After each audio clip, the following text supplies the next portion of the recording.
Bonjour et bienvenue sur Il y avait une fois, le podcast où je vous emmène à la rencontre de personnes qui osent être qui elles sont et agir selon leurs valeurs.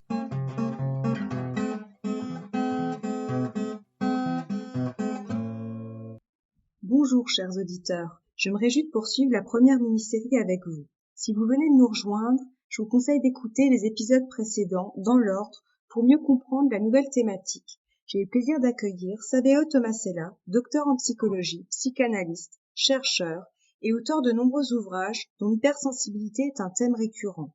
Il est également créateur de la Journée mondiale de l'hypersensibilité qui a lieu chaque année le 13 janvier. Bonjour Saverio et merci d'être avec nous. Bonjour Sophie. Dans l'épisode précédent, vous nous avez encouragés à accueillir nos émotions. Aujourd'hui, nous allons poursuivre avec l'épisode « Je me libère du stress ». Qu'est-ce que le stress ? Le stress, c'est un mot qui désigne tout un ensemble de situations qui perturbent notre équilibre. En fait, c'est un mot très vaste, qui vient dire que quelque chose de ce qu'on appelle l'homéostasie. L'homéostasie, c'est l'harmonie et l'équilibre de notre être en entier, et notamment de notre système physiologique, de notre biologie, de ce qui fait que nous sommes vivants, que notre corps se porte bien, que nous nous sentons relativement bien dans notre corps et dans ce qui se passe pour nous.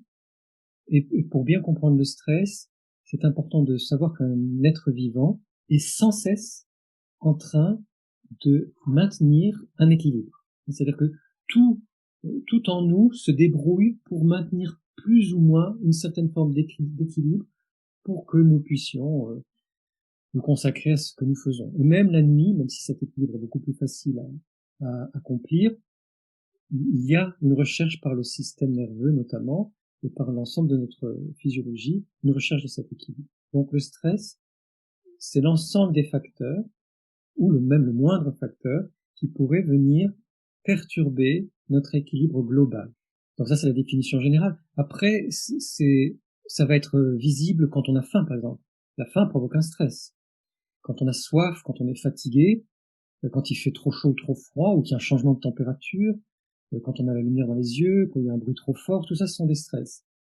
Maintenant, dans le langage courant, on va surtout employer le mot stress quand on est perturbé par quelque chose qui nous déborde, qui dépasse notre capacité de répondre rapidement en retrouvant l'équilibre. Donc, le stress, c'est ce qui va nous rendre plus nerveux, plus anxieux, plus agités, qui va nous inquiéter ou qui va nous submerger.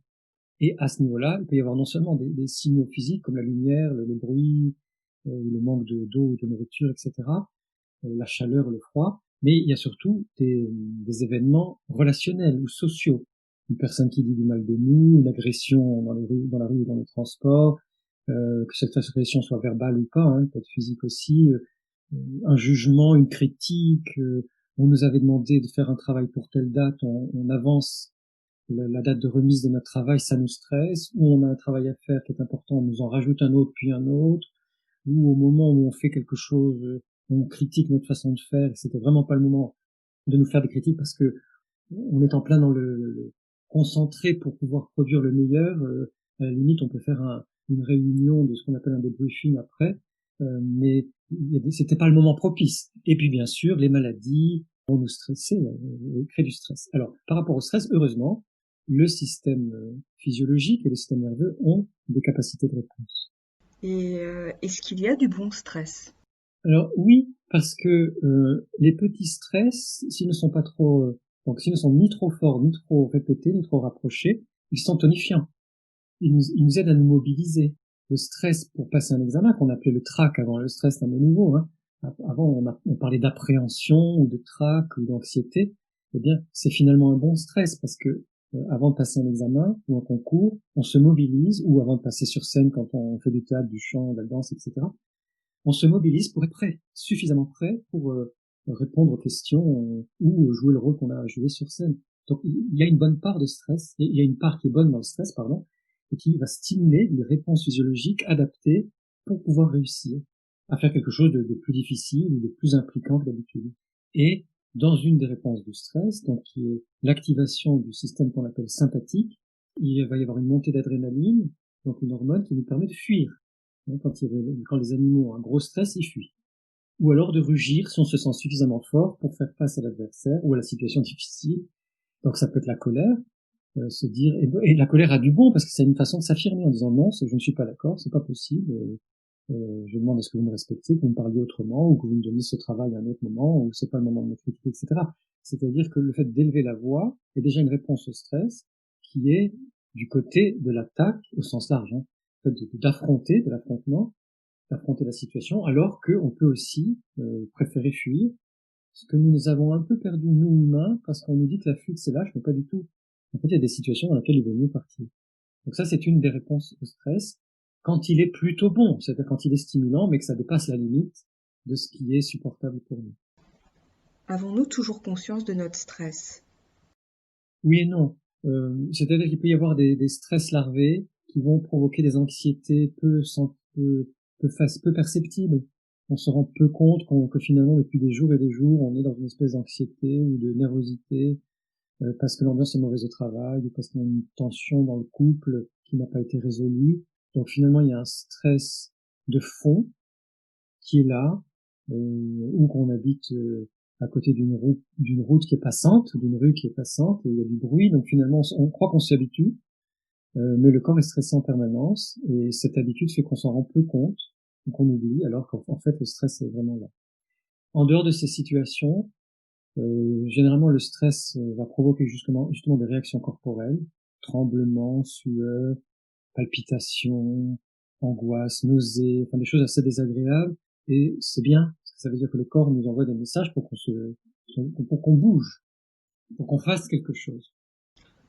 En fait, vous venez de décrire les symptômes qui nous permettent d'identifier notre stress, qui nous permettent de nous dire ah tiens, je suis peut-être stressé en ce moment. Voilà.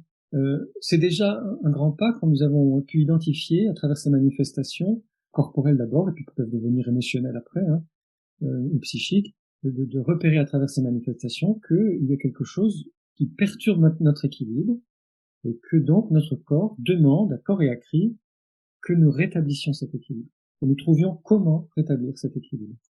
Et à quoi sommes-nous exposés si justement notre stress s'installe à long terme? Alors, c'est très mauvais.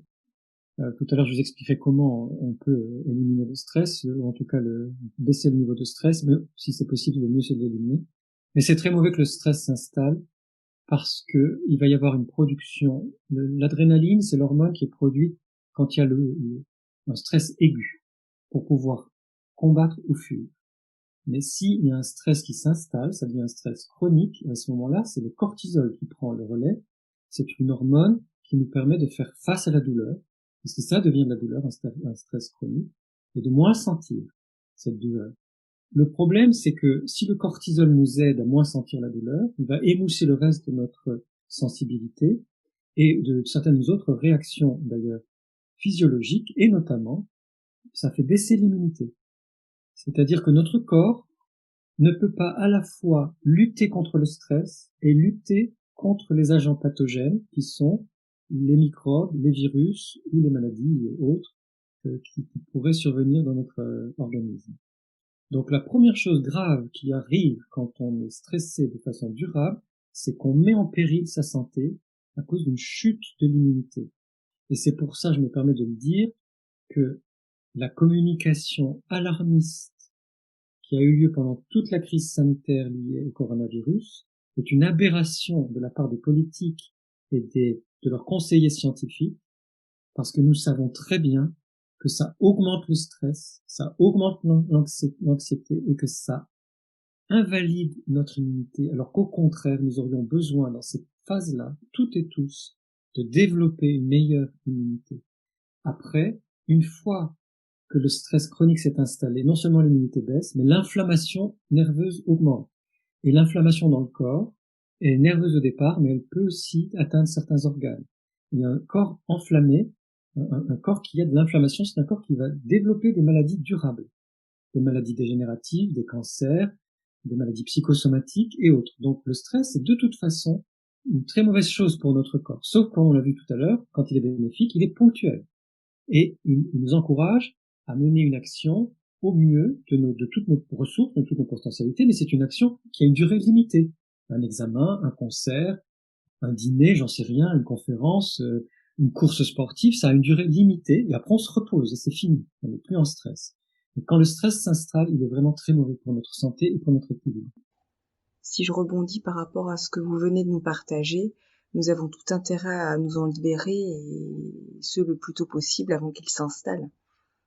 Voilà, de la même façon que nous apprenons à nous laver les dents et à avoir certains gestes d'hygiène au quotidien, de la même façon, nous devrions apprendre des tout petits. Ça fait un peu un rappel par rapport aux émotions de l'entretien précédent. On devrait apprendre à écouter ces émotions, les accueillir et à les exprimer quand on souhaite les exprimer. Mais on devrait avant tout, avant même d'apprendre à accueillir nos émotions, on devrait toutes et tous apprendre dès la maternelle à accueillir le stress, voir ce qu'on peut en faire et surtout comment diminuer son impact. Et en fait, ça passe par des choses très simples. Et justement, vous, lorsque vous vous sentez stressé, comment vous libérez-vous de votre stress? Comment vous ressourcez-vous? Alors, ce sont des choses que j'ai apprises et que je voudrais justement transmettre grâce à ce podcast. Ce sont des choses que j'ai apprises à la fois intuitivement, mais aussi au fur et à mesure de thérapie ou en pratiquant le yoga, le qigong, la gym pilates, etc. C'est reconnaître le stress et pas se dire je suis plus fort que le stress. Je reconnais que je suis perturbé par une situation qui me stresse ou une personne qui me stresse. C'est déjà identifier qu'il y a du stress. Et non pas, et encore une fois, non pas se croire plus fort que le stress. Et après, le stress, il est vraiment au niveau corporel. Donc, le corps a besoin d'exprimer quelque chose ou de bouger. Ce qui se passe quand le stress est très fort, c'est que c'est un autre nerf, qui n'est plus le nerf sympathique qui va être activé, c'est une des deux voies du nerf parasympathique, qu'on appelle aussi le nerf vagal, et qui est la voie dorsale. La voie dorsale du nerf vagal, quand elle s'active, elle nous met dans la tétanie. Quand un animal a extrêmement peur, il est paralysé. Il ne peut plus bouger. Et bien c'est pareil pour nous. Il se passe quelque chose quand le stress est trop fort, qui va nous immobiliser. Et comme si c'est une immense frayeur, on va être sidéré et tétanisé sur le coup, puis après on sort de cette tétanie, de la même façon que le stress chronique, avec l'inflammation chronique, on peut être dans une espèce de léthargie, plus ou moins visible, c'est-à-dire qu'on fonctionne, on va au travail, on prend sa voiture, on va dans le métro, on fait les choses, on se débrouille, on a suffisamment d'automatisme pour que tout se passe bien dans notre journée, mais finalement, il y a quelque chose en nous qui est immobilisé, qui est inerte. Donc la première chose, c'est de remettre du mouvement. Et souvent, les enfants, auxquels on dit tu t'agites trop, ils bougent leurs jambes, ils se dandinent sur leur chaise, en fait, ils mettent en place spontanément des gestes qui les libèrent du stress. Et on devrait laisser les enfants se dandiner sur leur chaise, bouger leurs pieds, ou leurs genoux, ou leurs cuisses, etc., ou bouger leurs bras, ou faire des mouvements qui nous paraissent complètement incongrus, parce que naturellement, ils se débarrassent du surplus de stress. Et tant pis si c'est pas pendant la récréation, ils ont peut-être besoin de faire en classe, ce qui ne veut pas dire qu'ils n'écoutent pas. Nous, adultes, comme nous sommes bien élevés, la plupart d'entre nous, nous sommes trop bien élevés. C'est-à-dire que nous n'osons plus bouger. Donc, au travail, si vraiment quelque chose ne va pas, on se lève, on va aux toilettes. C'est l'excuse qui permet de bouger. Ceux qui fument peuvent dire je vais fumer ma clope et se débrouiller pour aller marcher. Ou alors, on peut dire, si on a le courage, je n'en peux plus, je vais faire un tour. Ou là, c'est trop pour moi, je vais marcher un peu, je reviens. Et on marche d'un pas vif, où on se met dans la pièce d'à côté, on tape des pieds, on bouge ses épaules, on tape des mains, on fait toutes sortes de mouvements, et pas que des mouvements de face, on peut aussi bouger, faire des torsions. Alors il y a une gym qui est extraordinaire pour ça, qui s'appelle la Brain Gym, qui fait faire des mouvements simples, de croisement entre une main et soit le genou, soit la cheville, etc. Et qui est extraordinaire parce qu'elle relie les deux hémisphères cérébraux. Et souvent, dans le stress, il y a une séparation de ces deux hémisphères cérébraux qui ne fonctionnent plus de concert. Donc la Brain Gym, qui est vraiment très facile, on voit ça sur YouTube, hein. Il y a des séquences de 5 à 10 minutes qui sont faciles à faire. Je recommande à tout le monde de la pratiquer parce que c'est très utile. Mais on peut aussi naturellement faire tous les mouvements qui nous semblent bons, quitte, si on est chez soi ou si vraiment on est dans une entreprise très ouverte, à mettre de la musique et à danser.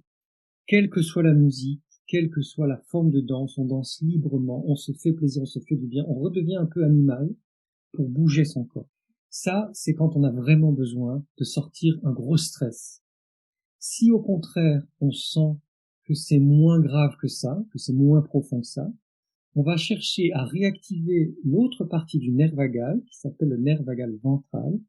Et là, c'est plus avec la respiration qu'on va le faire.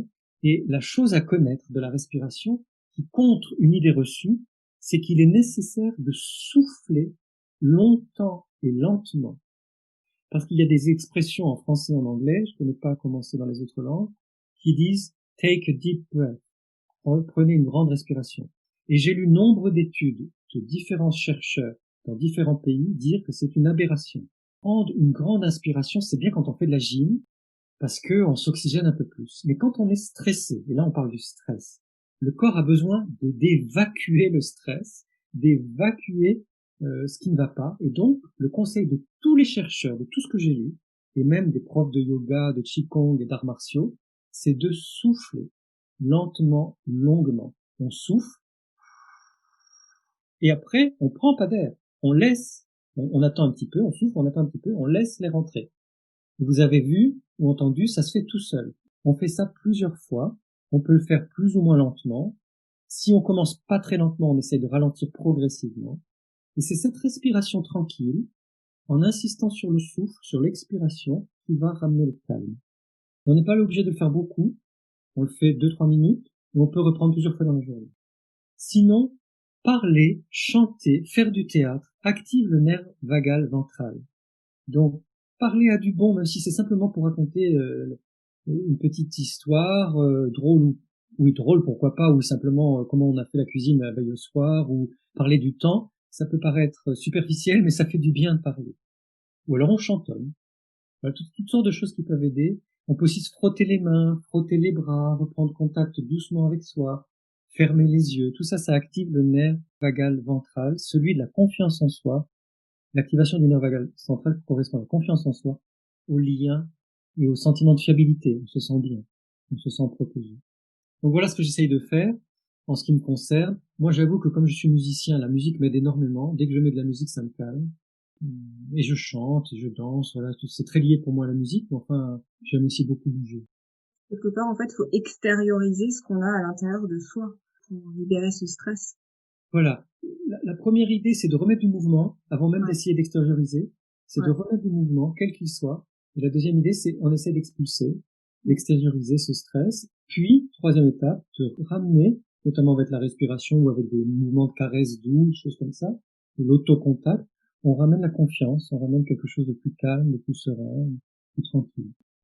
Et par rapport à ce que vous venez de nous partager, est-ce que vous conseillez d'instaurer un moment pour soi tous les jours? Ça, c'est une très belle idée, c'est un merveilleux conseil. Oui, en fait, nous avons besoin, même si nous aimons la compagnie, nous aimons les relations, nous avons besoin chaque jour, sans exception, bon, les exceptions, ça va être un voyage, où on est particulièrement chargé au travail, mais sinon, quasiment sans exception, chaque jour, nous avons besoin de trouver un ou plusieurs temps pour soi. Ça peut être un temps d'une demi-heure, ou ça peut être 2 ou 3 temps de 10 minutes, un quart d'heure. Ce qui compte, c'est après, ça dépend des jours, ça dépend des personnes, ça dépend des périodes de la vie. Nous avons besoin de nous retrouver avec, dans le silence. Alors, s'il n'y a pas assez de silence, on peut mettre un casque sur les oreilles, écouter une musique douce, même très faible, simplement pour faire écran avec l'agitation ou le bruit autour de nous. Mais le mieux, c'est dans une pièce tranquille. Et ça peut être la chambre, ça peut être un bureau, ça peut être le jardin pour les gens qui ont la chance d'avoir un jardin, ou la terrasse ou le balcon. Ça peut être la salle de bain quand on ne peut pas faire autrement dans les appartements exigus, ou prendre une douche. C'est le moment. Ça va être le moment pour soi et on peut chanter, on peut danser sous la douche, on peut, voilà, faire en sorte que ce soit vraiment le moment où on prend soin de soi. Et le fait de se libérer du stress, est-ce que ça peut nous permettre d'améliorer nos relations avec les autres, que ce soit au travail ou à la maison? C'est évident, et tellement évident que je vous remercie de poser la question parce que ces évidences-là, on oublie de les dire et de repréciser. C'est que si chacune et chacun de nous se débrouille mieux pour diminuer le stress, voire évacuer le stress de sa vie, bon, pas les stress positifs, on a vu, qui nous stimulent et qui nous font du bien, comme le fait d'être un peu dans le froid quand on a été dans une pièce chaude, ça nous fait du bien. Puis après, on sent que c'est trop long et qu'on a envie de rentrer au chaud. Donc ces petits stress font du bien. Mais les autres, il vaut mieux apprendre à diminuer le niveau du stress ou même à les évacuer. C'est encore mieux parce que Si chacune et chacun de nous est plus paisible, plus posé, nous serons plus disponibles, nous aurons l'esprit plus clair, nous aurons plus de possibilités d'empathie et de bienveillance, et chacune de nos relations personnelles, professionnelles et autres y gagnera, en profitera, et je crois que nous avons toutes et tous à y gagner. Et en quelques mots, que souhaitez-vous que nos auditeurs retiennent de notre échange? Surtout, ne banalisons pas le stress. Nous sommes vraiment maintenant dans une civilisation de la précipitation, tout va très vite, il y a énormément d'informations. Je n'ai pas dit à quel point les écrans, la surconsommation d'écrans est mauvaise pour notre système nerveux, à quel point la surconsommation d'informations est mauvaise pour notre système nerveux. Donc, faisons très attention, ne banalisons pas le stress, soyons à l'écoute de notre corps et de nous-mêmes, et pas trop d'écrans, pas trop d'informations, notamment les informations problématiques et difficiles, douloureuses, et consacrons du temps à notre corps, à la régulation de notre physiologie, de notre système physiologique. Accordons-nous ce temps chaque jour pour aller de mieux en mieux. Merci Salarié. Merci Sophie. Chers auditeurs, je vous donne rendez-vous la semaine prochaine pour l'épisode intitulé « Je prends soin de moi ». Pour ne manquer aucun épisode, vous pouvez dès aujourd'hui vous abonner au podcast sur la plateforme de votre choix. N'hésitez pas à me laisser vos commentaires et à partager ce podcast à vos amis si vous pensez qu'ils peuvent aussi en tirer un bénéfice. C'est le moyen le plus simple de le soutenir pour que d'autres puissent le découvrir. À bientôt pour le prochain épisode.